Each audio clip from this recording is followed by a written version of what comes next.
साम्राज्य न्यूज, सामान्यांचा असामान्य आवाज। शरद पवार यांनी खजूर भरवून मुस्लिम कार्यकर्त्यांचा केला पक्षप्रवेश। याबाबत मिळालेली अधिक माहिती अशी की सोलापूर जिल्ह्यातील ऑल इंडिया मजलिसे इत्तेहादुल मुस्लिमीन अर्थात AIMIM पक्षातील कार्यकर्ते व पदाधिकाऱ्यांनी राष्ट्रवादी काँग्रेस पक्षाचे शरदचंद्र पवार गटात शरद पवार यांच्या उपस्थितीत पक्षप्रवेश केले आहे। यात विशेषतः अकलूज, कुर्डुवाडी, मोहोळ, दक्षिण सोलापूरचे पदाधिकारी व कार्यकर्ते होते।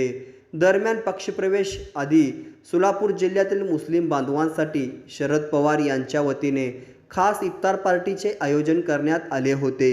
यावेळी शरद पवार यांनी स्वतः तौफिक शेख यांना खजूर देत त्यांचे उपवास सोडवले व त्यानंतर पक्षप्रवेश झाले, अशी माहिती राष्ट्रवादी काँग्रेस पक्षाचे जिल्हा अध्यक्ष बळीराम साठे, राष्ट्रवादी काँग्रेस पक्षाचे सोलापूरचे कार्याध्यक्ष नगरसेवक तौफिक शेख, मोहोळचे ॲडव्होकेट माने पाटील, इरफान पटेल, अमीर मुलानी व तसेच अकलूजचे मोहसिन शेख यांच्यासह 100 कार्यकर्त्यासह पक्षप्रवेश करण्यात आले। पवार साहेबांच्या हस्ते साहेबांच्या नेतृत्वाखाली अकलूज येथील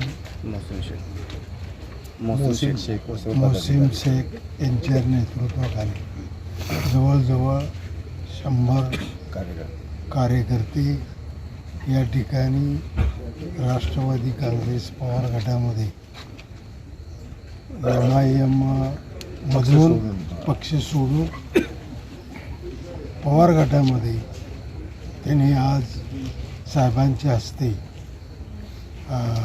गोविंदबाग येथे प्रवेश घेतला। साहेबांनी या सर्वांना अगदी मनापासून प्रवेश दिला।